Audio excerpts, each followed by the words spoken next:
Buenos días, soy el doctor Sebastián Cebrián. El día de hoy vamos a ver la fisiopatología de los trastornos tubulares. Como su nombre lo dice, tubulares va a ser todas aquellas patologías que van a afectar a los túbulos de la nefrona, desde el túbulo contorneado proximal hasta el túbulo colector medular. Todas estas patologías van a estar divididas justamente en base a la zona del túbulo que afectan. Comenzamos con el túbulo contorneado proximal. Acá vamos a tener primero la hipofosfatemia familiar. Recordad que en el túbulo proximal se reabsorbe la mayoría de iones, la mayoría de sustancias en general, aminoácidos, fosfato, glucosa, sodio, todo se reabsorbe en el túbulo contorneado proximal, salvo el magnesio y el yodo. La hipofosfatemia familiar va a ser una enfermedad ligada al sexo, al cromosoma X brazo corto, y se va a caracterizar por una deficiencia en la reabsorción de ion fósforo a nivel de este túbulo colector, a este nivel de este túbulo contorneado. Pero como no se afecta la reabsorción de calcio, porque el calcio se reabsorbe a otro nivel, no va a haber una hipocalcemia o una hipercalcemia como se esperaría en algunas hipofosfatemias. Recuerda que la hipofosfatemia elevaría la paratormona y la paratormona generaría hipercalcemia.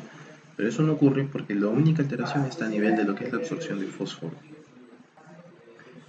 Y no es importe con calcio, entonces no hay alteración del calcio normalmente. Como ven en la imagen, normalmente hay normocalcemia con paratormona normal. El cuadro clínico va a depender de la edad.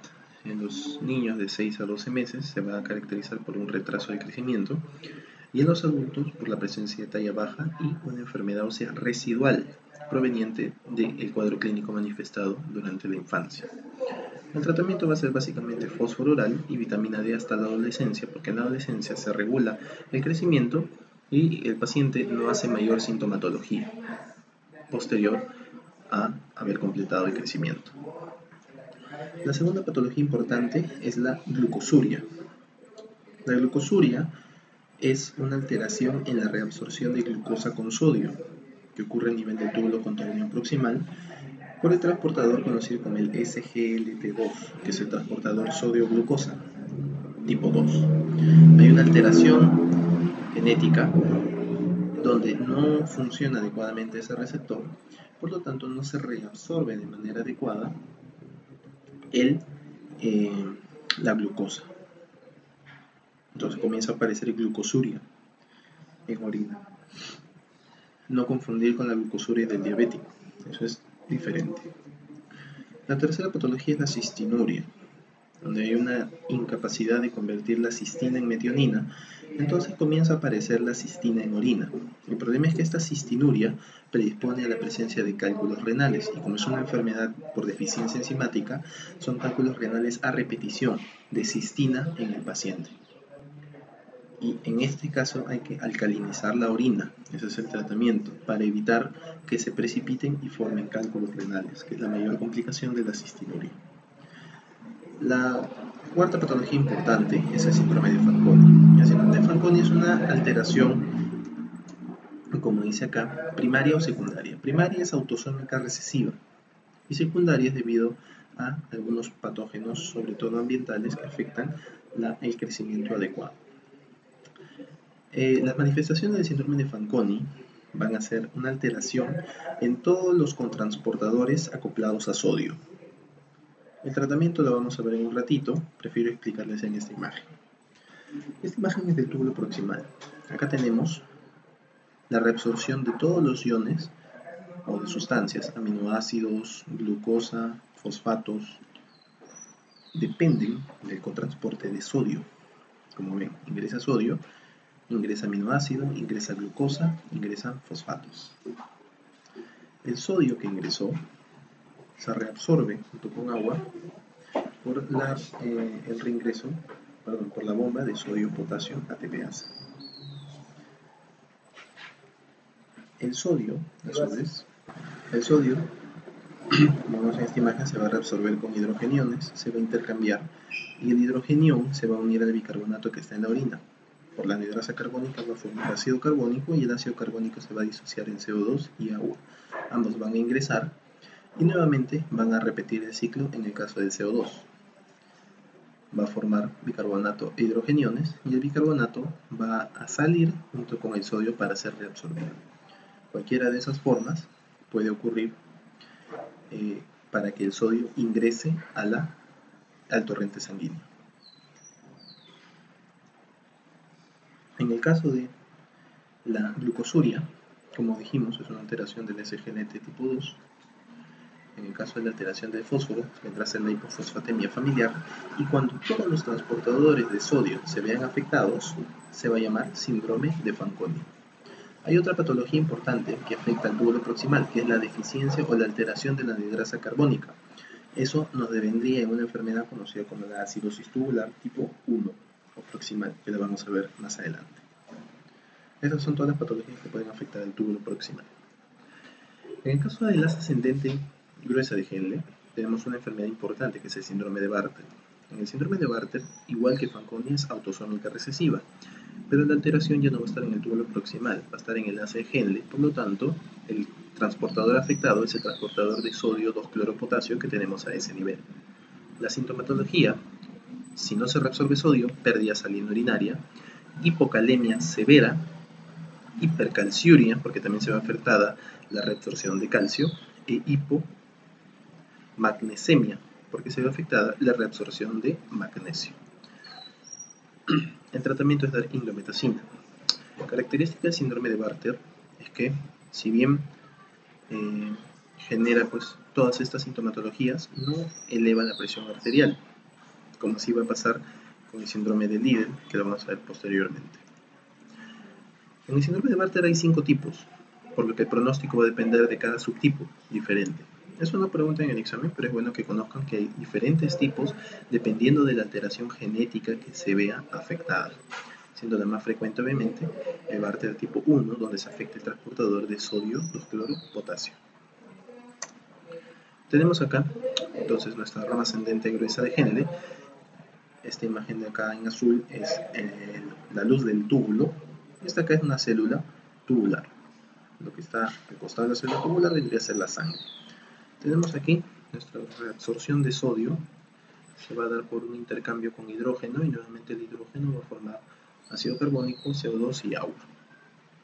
El sodio a su vez se puede reabsorber por ese transportador que es sodio, potasio 2-cloro, que es el transportador más importante que tenemos a este nivel, que también es inhibido por la furosemida. Entonces, teóricamente, un síndrome de Bartter se puede correlacionar de manera analógica, se puede hacer la analogía, en que el síndrome de Bartter vendría a ser un paciente que siempre está tomando furosemida. Por lo tanto, la sintomatología va a devenir de las mismas complicaciones que puede dar la furosemida: hiponatremia, hipocalemia, hipercalciuria, hipomagnesemia, y la hipercalciuria vendría a más predisposición de formación de cálculos renales de oxalato de calcio. Bueno, esta es la reabsorción de potasio, sale junto con el cloro por un poro y es nuevamente reabsorbido para que el sodio sea excretado por la bomba de sodio-potasio TPasa. Como vemos aquí, el magnesio ingresa por un espacio intercelular conocido como la paracelina 1, y así es como se reabsorbe el magnesio y el yodo. Magnesio y yodo son las únicas sustancias que se reabsorben exclusivamente a nivel de las ascendente gruesa de Henle. No se reabsorben en el túbulo proximal.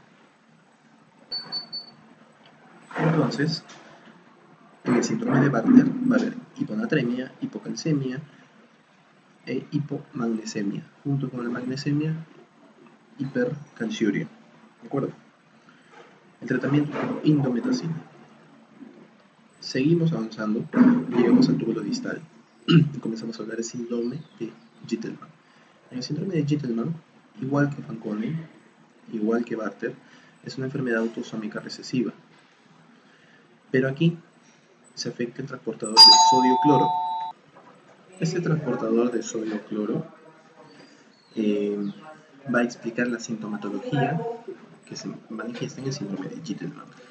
Va a generar igual hiponatremia, hipocalemia, hipocalciuria, porque en este caso ya no va a haber hipercalciuria como en Bartter, sino va a haber hipocalciuria, y ya vamos a explicar por qué.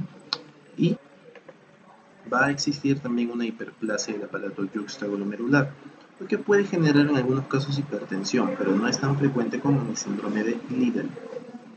El tratamiento es sintomático, manejar la sintomatología del paciente, como era en Fanconi. Fanconi también es sintomático. Ya eso estaba en la diapositiva, pero no lo llegamos a tocar mucho. Este es el túbulo distal, la imagen que está arriba. ¿Cómo es la función que cumple el túbulo distal? Para reabsorber sodio e intercambiarlo con potasio nuevamente, el sodio se puede reabsorber por la bomba de sodio y potasio, pero puede ingresar a la célula tubular de dos formas. La primera es por un transportador de calcio. El calcio ingresa y el calcio es excretado, intercambiado con sodio. Y luego el sodio sale y el potasio ingresa a la célula tubular. La otra forma es que el sodio ingrese por este transportador, que es un transportador de sodio con cloro. Y el cloro es excretado por su poro de eflujo. Esas son las dos formas o cómo trabaja el sodio en la regulación de la absorción de cloro y de la absorción de calcio a nivel del túbulo distal. ¿Qué pasa si en un paciente yo estimulo más esta bomba de sodio-cloro? Por ejemplo, dándole a un paciente más cloruro de sodio. Voy a eliminar esta vía y voy a trabajar más con esta vía de reabsorción de sodio-cloro. Por lo tanto, voy a generar hipocalemia porque voy a hacer que se excrete más potasio y voy a generar hipercalciuria porque voy a hacer que el calcio no trabaje y se quede acumulado.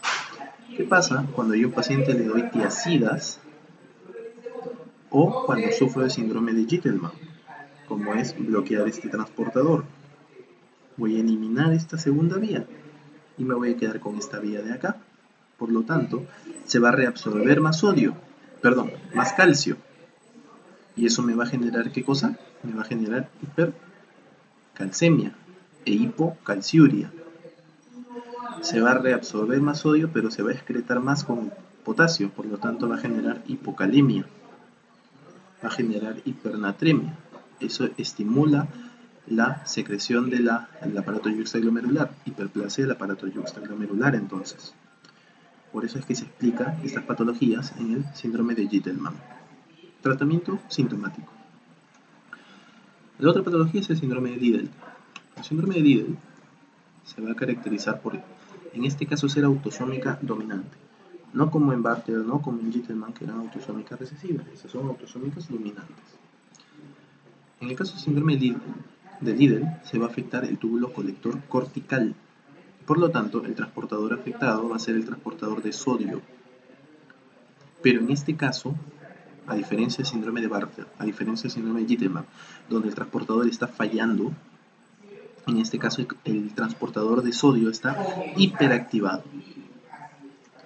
Por lo tanto, la clínica va a ser, si hay aumento de sodio, hay aumento de agua, hay aumento de volemia, de precarga, hipertensión arterial, característico del síndrome de Liddle.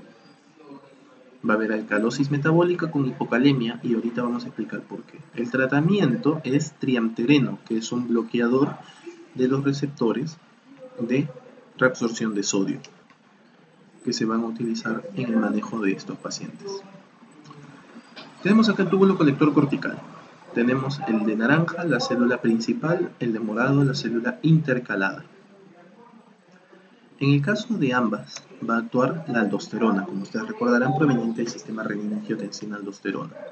La aldosterona, ¿qué funciones va a tener en el túbulo colector cortical? Se va a encargar de la reabsorción de sodio y de la excreción de potasio. El sodio se va a intercambiar con el potasio por la bomba y si la aldosterona está actuando, se va a encargar de excretar potasio. Por lo tanto, en un hiperaldosteronismo, por ejemplo, va a haber aumento de la reabsorción de sodio y excreción de potasio. A nivel de la célula intercalar, ¿cómo va a actuar? En la célula intercalar va a actuar con CO2 y agua. El CO2 y el agua se van a reabsorber y van a formar nuevamente ácido carbónico y se va a dividir en bicarbonato y en hidrogeniones. El bicarbonato es reabsorbido y el hidrogenión es excretado a la orina por dos formas: por su transportador propio de hidrógeno o por un intercambio entre hidrógeno y potasio. Obviamente el hidrógeno va a formar amonio, amoníaco y acidosis tubular. El bicarbonato es intercambiado con cloro y el cloro nuevamente es excretado. Se reabsorbe bicarbonato y se excreta también, se reabsorbe cloro. Como dijimos, el hidrógeno es intercambiado con potasio y el potasio nuevamente es reabsorbido. ¿Qué pasa en el síndrome de Liddle?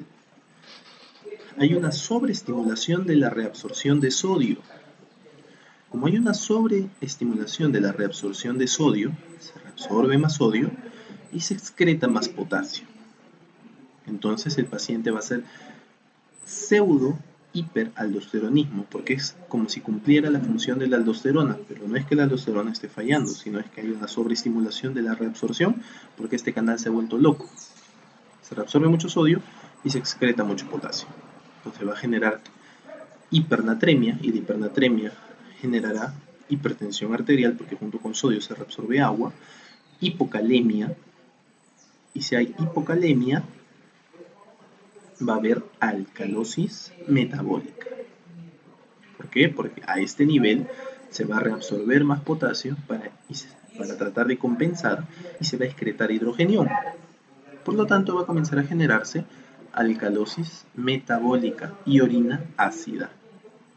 Esa es la fisiopatología del síndrome de Liddle, pero a nivel del túbulo colector cortical también pueden participar otras dos enfermedades más.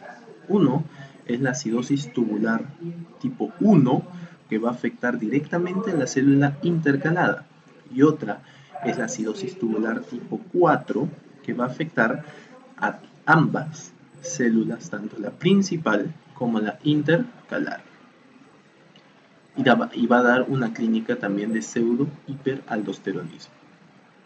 En el caso de la acidosis tubular tipo 1, es importante recalcar que la alteración va a estar en la excreción de hidrógeno.